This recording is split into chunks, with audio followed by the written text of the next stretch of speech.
Hello दोस्तों, कैसे हैं आप लोग। एक बार फिर आपका स्वागत है आपके अपने चैनल फिजिक्स चैनल में। जैसा कि आप लोगों को मालूम है, हम लोग स्टडी कर रहे हैं यूनिट 1 इलेक्ट्रोस्टैटिक का chapter number 2 electrostatic potential and capacitance. पिछली वीडियो में आप लोगों ने इक्विपोटेंशियल सरफेस को स्टडी किया। सीक्वेंस को आगे बढ़ाते हैं और चैप्टर का नेक्स्ट टॉपिक लेते हैं, that is what the electric potential energy. देखिए, पोटेंशियल एनर्जी एक ऐसा टॉपिक है जिसको कि आप अक्सर कर सुनते आए हैं 9th क्लास में, दैन 11th क्लास में भी आपने इसको कई जगह पर स्टडी किया है। Gravitational potential energy, elastic potential energy, इस तरीके से आपने इसको स्टडी किया है। आप जानते हैं कि अगर किसी ऑब्जेक्ट पे कुछ वर्क किया जाता है और वो वर्क हम जो कर रहे हैं उस वर्क से उसकी पोजीशन चेंज हो रही है, ठीक है नहीं, या उसके कॉन्फ़िगरेशन में अगर चेंज आ रहा है, तो अगर उसकी पोजीशन चेंज हो रही है किसी फील्ड के अंदर, तो वो वर्क जो उस ऑब्जेक्ट पे किया जा रहा है वो उसके अंदर पोटेंशियल एनर्जी के फॉर्म में स्टोर्ड हो जाता है। ये बात आप लोग जानते हैं। तो अब इस टॉपिक में, इस वीडियो में हम लोग पढ़ेंगे इलेक्ट्रिक पोटेंशियल एनर्जी, ठीक है ना।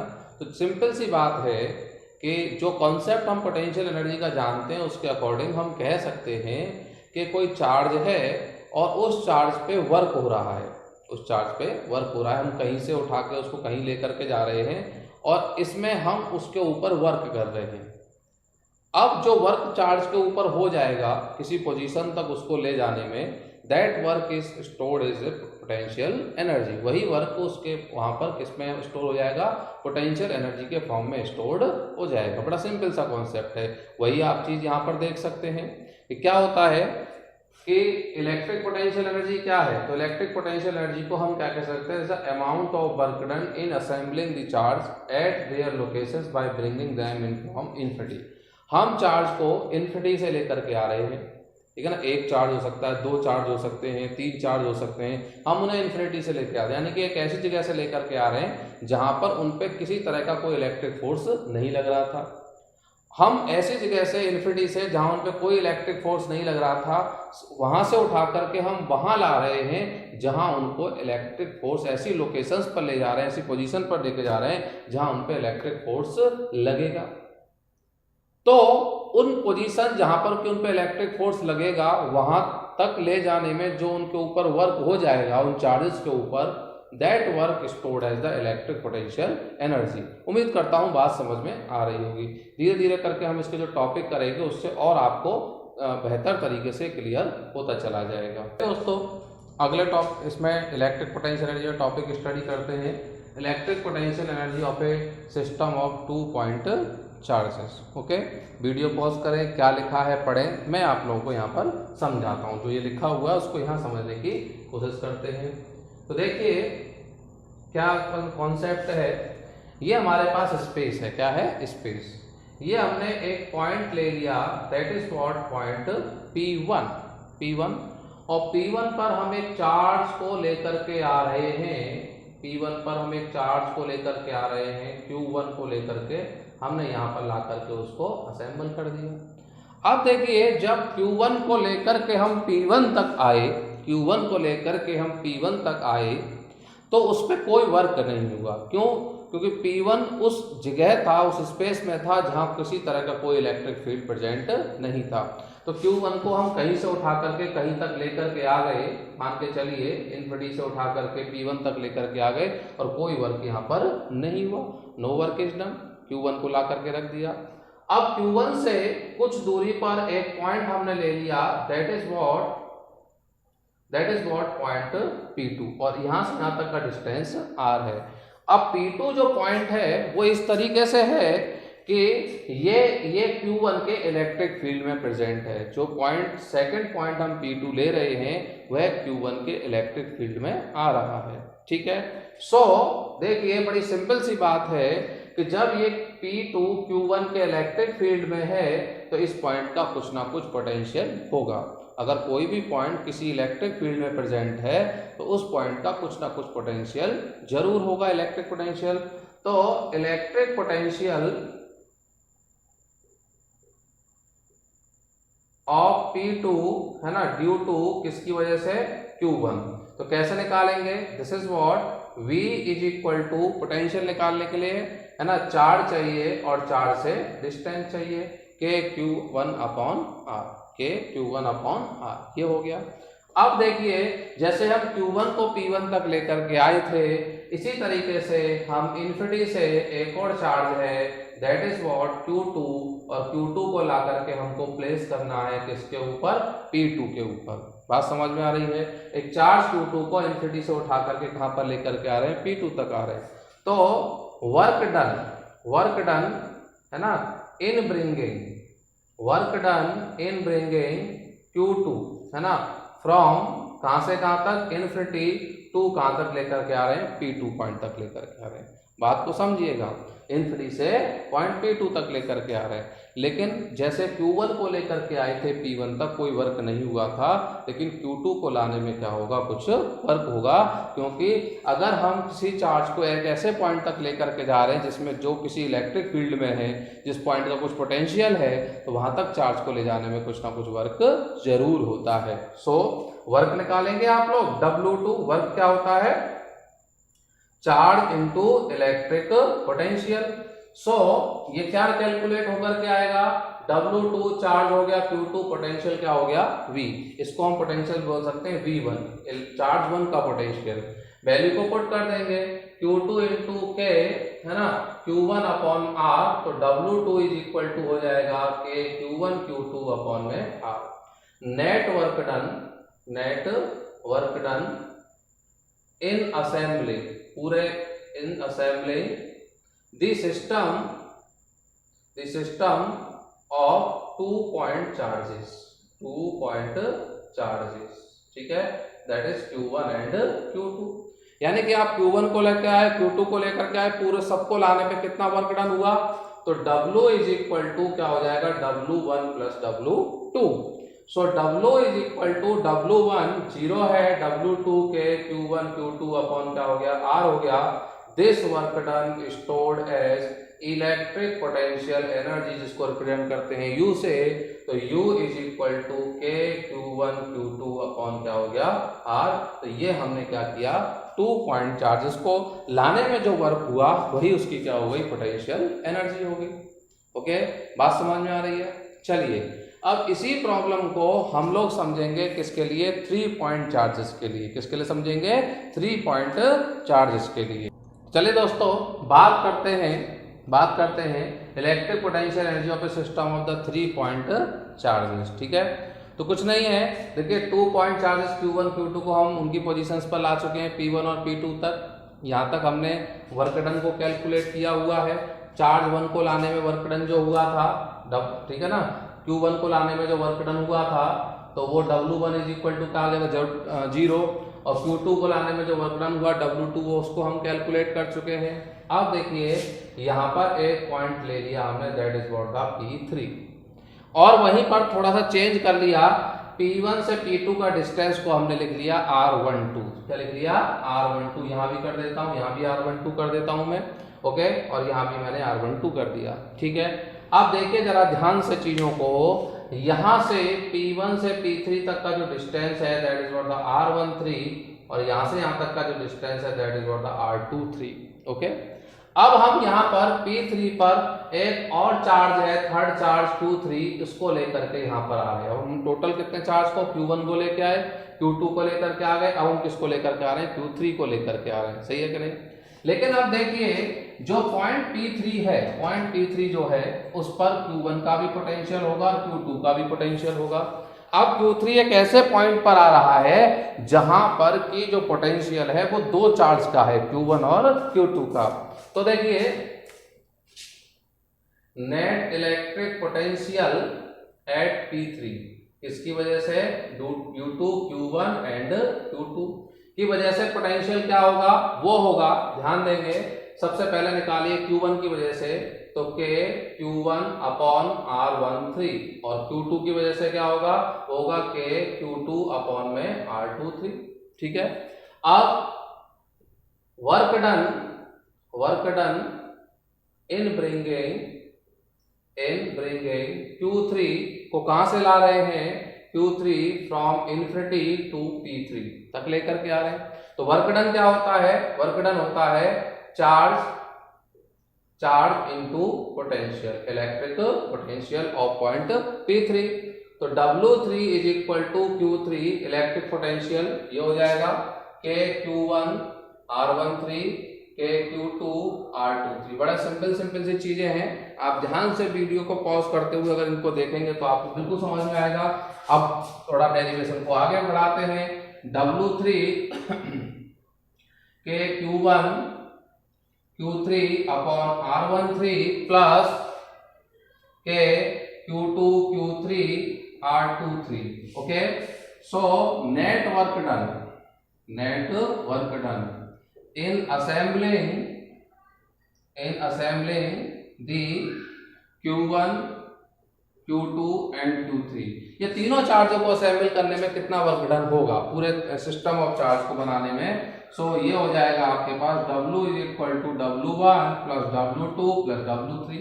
वैल्यू को पुट करेंगे 0, W2 की वैल्यू के Q1 Q2 अपॉन में क्या हो जाएगा R12, और यहाँ पर के W3 क्या हो जाएगा, it is what Q1 sorry इसको सही से लिखिए W3 को, के Q1 Q3 R13 और के Q2 Q3 और ये हो जाएगा R23। This work done stored as electric potential energy U। तो U इज इक्वल टू आपके को चाहो तो कॉमन ले सकते हो, Q1 Q2 R12 plus Q1 Q3 R13 और K Q2 Q3 and this is what R23। तो दिस इज व्हाट द है ना electric potential energy for the system of 3 point charger.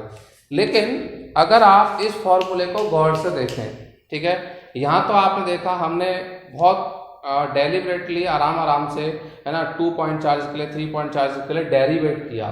लेकिन अगर आपको 4 पॉइंट चार्जेस 5 पॉइंट चार्जेस के लिए अगर लिखना हो तो आपको यहाँ से ट्रिक, अगर आप इस फॉर्मूले को ध्यान से देखें तो आपको एक ट्रिक भी आपको मालूम चलेगी। बात समझ में आ रही है? जब आप ऑफलाइन क्लासेस में मुझसे मिलेंगे तो वो ट्रिक भी आपको बताई जाएगी कि किस तरह से आप इसे 4 पॉइंट चार्जेस 5 पॉइंट चार्जेस के लिए इजीली तरीके से लिख सकते हैं। आपको इतना लंबा चौड़ा डेरिवेशन करने की कोई ज़रूरत नहीं है। फिर भी है ना, अगर किसी स्टूडेंट को लगता है कि नहीं साहब ऑफलाइन क्लासेस को बहुत टाइम हो जाएगा, मुझे पूछना है, तो वो मुझसे ज़रूर पूछिएगा, ज़रूर समझने की कोशिश करेंगे। ओके, बात समझ में आ रही है यहाँ तक? तो 3 पॉइंट चार्जेस के लिए हमने निकाली है ना। तो यहाँ पर देखिए हम पॉइंट चार्जेस की बात कर रहे थे पोटेंशियल एनर्जी को कैलकुलेट करने में। ओके, बात समझ में आ रही है? चलिए दोस्तों, नेक्स्ट टॉपिक को स्टडी करते हैं। अब तक आपने क्या देखा, अब तक हम क्या कर रहे थे, हम पहले एक चार्ज को ला रहे थे ऐसी जगह पर जहाँ कोई इलेक्ट्रिक फील्ड नहीं था, Q1 को, फिर Q2 को ला रहे थे। अब Q2 को लाने में वर्क हो रहा था क्योंकि Q1 का इलेक्ट्रिक फील्ड वहाँ पर था। फिर Q3 को लेकर के आए, Q3 को लाने में वर्क हुआ क्योंकि वहाँ पर Q1 और Q2 दोनों का इलेक्ट्रिक फील्ड था, दोनों का पोटेंशियल था। बात समझ में आ रही है? लेकिन अभी हम क्या यहाँ डिस्कस कर रहे हैं, आप इसको वीडियो पॉज करें, इसको पढ़ें, मैं आपको यहाँ समझा रहा हूँ। अभी हमारे पास एक चार्ज बॉडी पहले से है और देखिए हमारे पास 2 पॉइंट हैं, एक पॉइंट ये रहा और एक पॉइंट ये रहा। बात को समझिएगा, एक पॉइंट ये है और एक पॉइंट ये है। इस चार्ज बॉडी की वजह से इस पॉइंट का जो पोटेंशियल है that is what the VR1 vector. इस पॉइंट का जो पोजीशन वेक्टर है R1 वेक्टर है।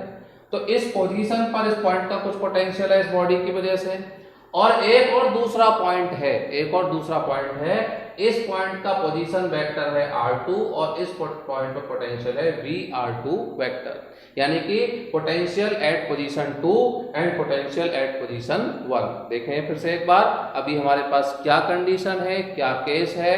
अभी हमारे पास एक चार्ज बॉडी है जिसका इलेक्ट्रिक फील्ड इस पूरे रीजन में है।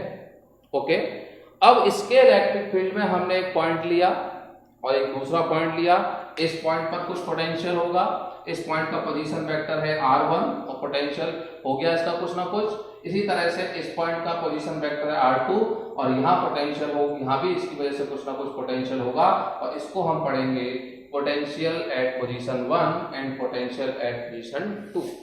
अब हमको यहाँ पर एक चार्ज लेकर के आना है, यहाँ पर एक चार्ज लेकर के आना है। बात समझ में आ रही है? चलिए हम क्या कर रहे हैं, एक चार्ज Q1 को इन्फिनिटी से R1 पोजीशन पर लेकर के आ रहे हैं, R1 पोजीशन पर लेकर के आ रहे हैं, इन्फिनिटी से लेकर के उठाया और हम एक चार्ज Q1 को R1 पोजीशन पर लेकर के आ गए। तो इस चार्ज को लाने में कितना वर्क डन होगा? तो चार्ज पर जो वर्क डन होता है वह होता है charge into potential of that point. So यहां हो जाएगा that is what the Q1 that is what VR1 vector, ठीक है ना, चार्ज और जिस पॉइंट पे लेकर के आ रहे उसका पोटेंशियल। तो Q1 को लाने में कितना वर्क डन होगा? चलिए Q1 आ गया, Q1 को लाने में जो वर्क डन है वो हमने यहाँ पर कैलकुलेट कर लिया, यानी कि W1 इज इक्वल टू हमारे पास आ गया Q1 VR1 वेक्टर। अब देखिए अब हम ठीक है ना, इन्फिनिटी से एक दूसरे पॉइंट चार्ज Q2 को लेकर के इस पोजीशन तक लेकर के आ रहे हैं, पोजीशन R2 तक। लेकिन ध्यान दीजिए अब क्या होगा, अब पॉइंट जिस Q2 को जिस पॉइंट पे ला रहे हैं उस पॉइंट पे पोटेंशियल बॉडी का भी है और उस पॉइंट पे पोटेंशियल किसका होगा? Q1 की वजह से भी होगा, Q1 का भी इलेक्ट्रिक फील्ड होगा।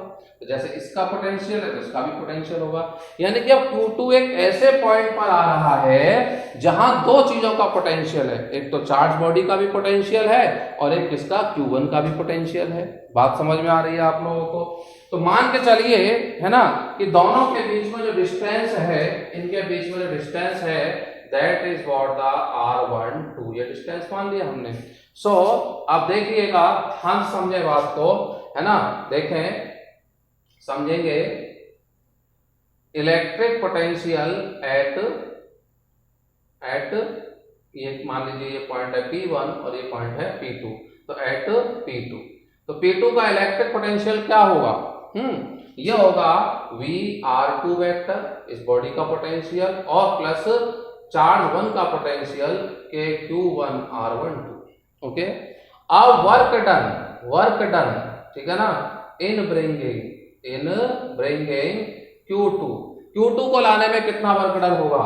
तो वो वर्क डन होगा चार्ज इनटू इस पॉइंट का पोटेंशियल, और इस पॉइंट का पोटेंशियल क्या है? इस पॉइंट का पोटेंशियल है VR2 वेक्टर, ये वाला यहां निकाल के पुट कर दीजिए कि Q1 R12, यानी कि इस पॉइंट का जो पोटेंशियल है वो चार्ज बॉडी का पोटेंशियल और Q1 का पोटेंशियल, दोनों को ऐड करेंगे, Q2 से मल्टीप्लाई करेंगे। बात समझ में आ रही है?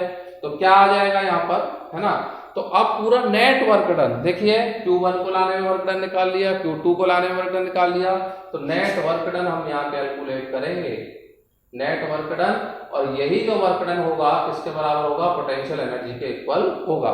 तो U इज इक्वल टू क्या हो जाएगा? देखिए ये होगा यहाँ पर Q, ये W1 हो गया हमारे पास, W1 प्लस W2, तो U is equal to W1 Q1 VR1 vector, और यहाँ Q2 का मल्टीप्लाई कर दोगे अंदर, तो Q2 VR2 वेक्टर और प्लस के Q2 अपॉन में क्या हो जाएगा? R12। बात समझ में आ रही है?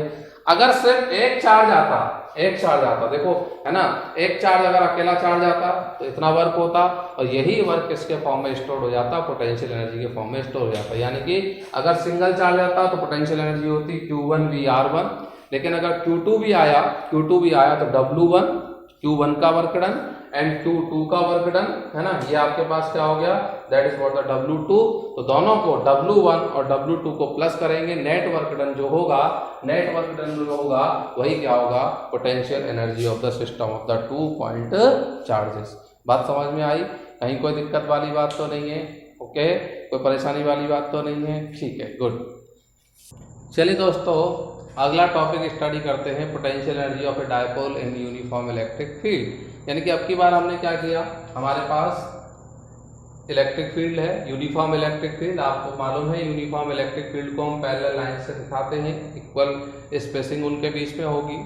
अब यहाँ पर हमने क्या किया, इस तरह से डायपोल को रख दिया इसके बीच में। आप पहले भी पढ़ चुके हो, डायपोल को हम रख चुके हैं पहले भी। ये प्लस क्यू और ये माइनस क्यू हो गया। डायपोल का इलेक्ट्रिक फील्ड के साथ जो एंगल है वो थीटा है। आपको मालूम है डायपोल की डिस्टेंस होती है 2a हो गया, और डायपोल मूवमेंट हो गया p वेक्टर माइनस क्यू से प्लस क्यू की तरफ। बात समझ में आ रही है? अब आप जानते हैं, आपने पढ़ा हुआ है कि डायपोल पर ऐसे करके फोर्स लगेगा F is equal to q into E, और ऐसे करके फोर्स लगेगा F is equal to q into E. तो डायपोल पर क्या लगता है, जब डायपोल को यूनिफॉर्म इलेक्ट्रिक फील्ड में आप लोग रखते हैं तो डायपोल पर लगता है टॉर्क। तो torque acting on the dipole, torque acting on the dipole, है ना, ये हम चैप्टर 1 में पढ़ चुके हैं, डायपोल, है ना। टाउ इज इक्वल टू क्या होगा, p E sine theta, p dipole movement, E electric field और थीटा जो वेक्टर पी और वेक्टर बी के बीच में एंगल बन रहा है theta. Tau equal to p E sine theta, बात समझ। तो देखिए ये टॉर्क लगेगा tau equal to p E sine theta. इस टॉर्क की वजह से, है ना, suppose dipole rotates by an angle d theta, बहुत स्मॉल एंगल पे वो क्या कर जाता है, डायपोल रोटेट कर गया, मान लो ऐसे करके क्या कर गया, घूम गया।